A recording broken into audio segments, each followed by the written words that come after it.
Graça e paz, irmãos, tudo bem com vocês?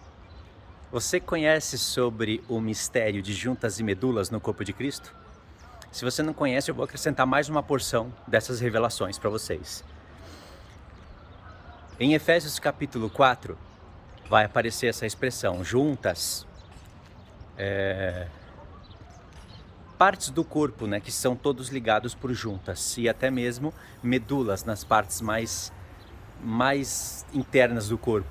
E quando fala de ligamento, né, tudo isso tem a ver com os membros do corpo que são ligados uns aos outros. Todos os membros do nosso corpo, eles estão relacionados. Até o músculo do nosso corpo está relacionado com os neurônios da cabeça. Tanto é que já é provado cientificamente que quando você exercita os músculos, você melhora os neurônios da cabeça. Quem diria, né? É claro que a gente, mesmo sem essa ciência hoje, que é uma ciência verdadeira, explicando esses fatos, a gente poderia ver isso na prática. Assim como você pode observar que se dormir mal, você está mal no outro dia. Todo o seu corpo desempenha de maneira negativa. Mas se você dorme bem, todo o seu corpo está muito bem descansado. As células do corpo e todas essas questões, elas aparecem no outro dia, favorecendo você em tudo que você faz. Então, mesmo sem a ciência, nós poderíamos entender isso, pelo menos na observação, né? Hoje existem palavras certas para expressar cada coisa, mas mesmo com essas palavras e com todo esse conhecimento que realmente aumentou, muitos de nós, sem essa ciência desenvolvida, poderíamos ver a observação desses fatos. Até que já era conhecido que quem dorme menos ao longo dos anos envelhece mais. Então, hoje são só palavras que ajudam a expressar melhor esses pontos. E Paulo entendia desse assunto. Por isso que eu estou falando isso. Mesmo sem essa ciência desenvolvida, Paulo entendia esses assuntos. E ele aplicou esses assuntos ao corpo, já que ele aprendeu pela palavra de Deus que nós fazemos parte de um corpo. Então, olha que interessante. Quando, lá em Efésios 4, a partir mais ou menos lá do verso 7, Paulo começa a falar que Deus deu dons à igreja, que Cristo, pela sua morte e ressurreição, deu dons à igreja.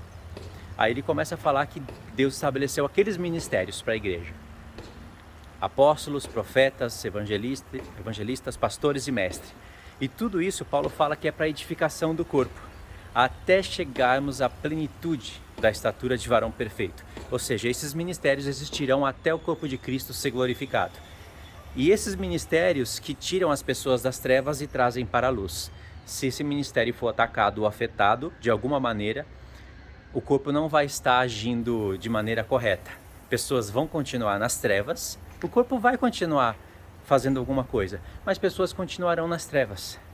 Por exemplo, se o seu corpo hoje está afetado, se você tem dores musculares e essas dores te afetam de tal maneira, de alguma maneira, sabe, mais expressiva, você não consegue correr, você não consegue fazer um exercício. Às vezes você é até impedido de desenvolver algum trabalho que serviria para comer e beber. Então veja a importância do desenvolvimento do corpo. Mas para isso, quando aplica para a igreja, você precisa conhecer o que Paulo está falando ali. E esse assunto, ele é importantíssimo. Veja por quê. Porque em Efésios 4 ele já falou que aqueles 5 ministérios trabalham para o corpo de Cristo, para o desenvolvimento do corpo de Cristo. Tem a obra ali de apostolado, pessoas que são enviadas com algum outro tipo de dom, talvez para pastorear, pessoas que são enviadas, apóstolos, às vezes para evangelizar, outros são enviados como mestres. Então, apóstolos existe, nesse sentido aqui. E aí tem os profetas do Senhor, tem os pastores, tem os evangelistas que fazem a obra de evangelizar, mas às vezes não pastoreiam e não são mestres. E precisa dos mestres para colocar uma organização em tudo. E quem lidera tudo isso, como Paulo ensina em outros pontos, é o episcopado. Eu sempre tenho que recapitular essa parte, porque eu sei que talvez você já entendeu, já está assistindo a playlist, já entendeu, mas eu tenho que recapitular. Sempre é bom revisar para ficar gravado na mente dos irmãos e daqueles que vão entrou nesse vídeo, então tem que entender do assunto. Então o corpo, ele faz isso. E lá em Efésios 4, quando ele está para terminar um assunto, ele fala que assim, todo o corpo ligado tendo a sua ligação por juntas. Às vezes está a palavra juntamento, mas é a liga do corpo, dos membros do corpo. Cada um fazendo a sua devida parte, faz que o corpo cresce, para o seu entendimento. Veja, agora eu estou gravando, a minha mão está segurando aqui o celular, mas eu estou falando é pela boca, certo? Se eu estivesse falando com alguém, eu teria que usar os ouvidos, não a boca, mas eu estou olhando para a câmera. Então todo o corpo fazendo a sua devida parte, os meus pés movimentando, tudo vindo pelo comando da cabeça, está fazendo com que eu desenvolva um trabalho. Assim é com qualquer coisa que você faz na vida. Então, isso é importante entender. Mas veja bem, ali está falando de juntas e medulas que ligam o corpo. Isso é importante, porque Paulo está falando de uma ligação no corpo para a edificação das nações. Estou tentando pegar um negócio aqui no meu bolso, com a mão trocada, porque eu tenho que ficar sempre ligado no tempo. Então, aí quando você vai para Colossenses capítulo 2, você vai ter mais ou menos a mesma expressão. Paulo fala de juntas lá, de um corpo bem ajustado, assim, é um corpo que ele obedece o cabeça, que é Cristo. E ali, Paulo está desfazendo doutrinas humanas, vários tipos de doutrina, mais particularmente ali o judaísmo. Mas ele fala também a respeito de outras doutrinas humanas, que têm aparência de alguma coisa santa, mas não serve para nada. Ou seja, é um assunto parecido com o que ele estava falando em Efésios 4. Só que em Efésios 4 ele fala dos ministérios, e em Colossenses 2 ele já não fala. Só que ele fala outras coisas importantes dentro de Colossenses ali 2, 3, que são ligadas a esse contexto. Mas ali apareceu um corpo ligado por juntas e medulas, certo? Agora presta atenção. Esse corpo ligado, bem ajustado, ele salva pessoas. Se esse corpo não tiver assim, ele não efetua a sua obra como deveria ser feito. Agora, um texto que vai nos fazer acentuar bem esses pontos, para entender o que acontece dentro de um corpo e dentro do corpo de Cristo. Lá em Hebreus 4, o escritor de Hebreus manifestando coisas incríveis ali a respeito de coisas escatológicas, mas ele está falando dos mandamentos de Deus e de pessoas que não estavam discernindo muito bem transição de alianças e todos os assuntos referentes à carta. Mas tem um princípio ali que se aplica em tudo. Ele fala que a palavra de Deus é como uma espada afiada de 2 gumes. E ela é tão afiada, essa espada é tão poderosa que ela chega ao ponto de dividir a alma do espírito, juntas e medulas. Você vê que Paulo está falando do corpo também. Por que ele colocou a palavra de Deus como essa espada, ao ponto de penetrar no mais íntimo e dividir o espírito da alma? O espírito do homem é aquele que Deus soprou. Deus soprou no homem, quando ele fez o homem do barro, ele soprou o espírito e aí o homem passou a ser a alma vivente. Então dentro de um homem, que é uma alma, tem o espírito que vem do céu e o corpo que vem da terra. E esses 2 juntos formam uma vida, que é a palavra alma. A própria palavra alma é a mesma palavra no hebraico, é a mesma raiz, quase que a mesma palavra de sopro. Então o homem passou a ser um sopro de vida. É que no hebraico que aparece isso. E veja bem, às vezes os homens fazem e praticam coisas que não são referentes ao espírito do homem.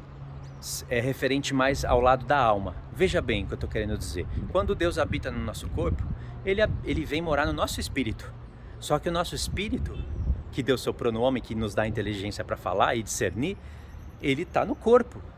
Ou seja, faz parte da nossa alma. E tem coisas que a gente faz, quando Deus revela as coisas para a gente, ele revela por intermédio do seu Espírito Santo. O Espírito Santo se conecta ao nosso espírito, aí forma um só espírito com o Senhor. Mas, como nós temos um corpo, então o corpo é como se fosse o santuário, o templo do Senhor. Está pegando essa visão?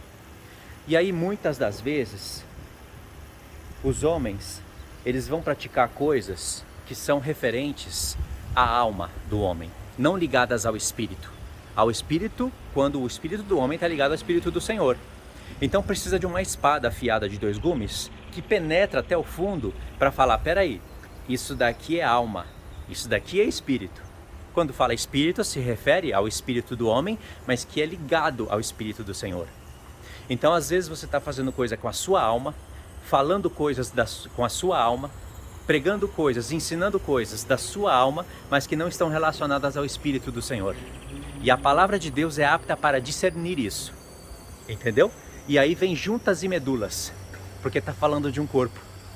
Irmãos, esse assunto é importantíssimo, porque vocês vão perceber nos vídeos que eu tenho falado, que tudo que eu tenho falado conforme a Escritura. Eu não tenho usado nenhum recurso, figurinha, meme, falso testemunho. Eu tenho usado somente a palavra de Deus. Quem se sente ofendido porque quer defender a sua religião, a sua doutrina, a sua congregação, nunca vocês vão ver eles querendo contra-argumentar ou se defender usando a palavra de Deus. Vai ser sempre usando artifícios congregacionais e usando até textos da Bíblia para querer defender aquilo que está errado. Veja bem, quem tem essa palavra, essa espada afiada de 2 gumes, ela penetra até mesmo no corpo. No corpo que era para estar unido, assim como juntas e medulas, para fazer um bom desempenho, mas não, às vezes vai ter que ter pessoas que usam essa espada, que é a palavra de Deus, num todo, e penetra, e divide juntas e medulas. Por que essa divisão de juntas e medulas? Para mostrar que partes do corpo não estão efetuando o seu trabalho como deveria, como as Escrituras falam. Por isso divide a alma do espírito. Se você tiver essa palavra, você vai poder até discernir as intenções do meu coração. Será que o que eu estou falando aqui provém de eu estar querendo defender algum ministério em detrimento de outro? Sim, na minha consciência, sim. Eu nunca imaginei estar lutando para defender algum ministério, mas hoje eu sei que eu luto para defender o diaconato de Cristo. Aquelas coisas que foram estabelecidas para a igreja e que não são praticadas. Poucas igrejas praticam alguma coisa daquilo ali. Mas se você for realmente cobrar aquelas coisas para serem praticadas, não vão aceitar. Pelo contrário, vão catar textos bíblicos isolados dos seus contextos, torcer esses textos para defender as suas religiões e os seus atos. Por isso que Deus dá essa espada para homens que querem estabelecer as coisas que estão escritas, o diaconato de Cristo. E quando você usa essa espada, você divide juntas e medulas. Nesse aspecto, juntas e medulas já não estão sendo mais unidas para fazer a edificação da obra que Jesus ordenou, e sim para dividir, para falar que está errado. Aqui eu não concordo, aqui é a divisão. Entendeu? Como é importante você compreender esse assunto? Agora, esse assunto traz um outro assunto, que é para falar sobre igreja perfeita. Vocês vão ver todos os argumentos que se levantam contra a verdade de Cristo. Porque tudo que eu estou falando, basta você verificar. Já começa por esse vídeo, pega os textos que eu vou colocar para vocês no comentário fixo e verifica que eles estão escritos. Analisa, avalia eles nos seus próprios contextos. E veja qual é a minha indagação dentro desse vídeo. Tem essa espada de 2 gumes. A espada afiada de 2 gumes, que sai da boca do Senhor Jesus, ela não é só para ferir as nações e o reino da besta. Ela é para dividir carnalidade dentro do corpo de Cristo. Tá bom? Fica com essa palavra para você, e esse assunto já puxa um outro que eu vou falar logo em seguida, que é sobre igrejas perfeitas. E os argumentos que são usados para tentar ofuscar a verdade do Senhor. Tá bom? Então é isso daí. Comenta, siga o vídeo, esse que vai aparecer na tela final. Siga a playlist. Deus abençoe a todos. Fiquem na paz.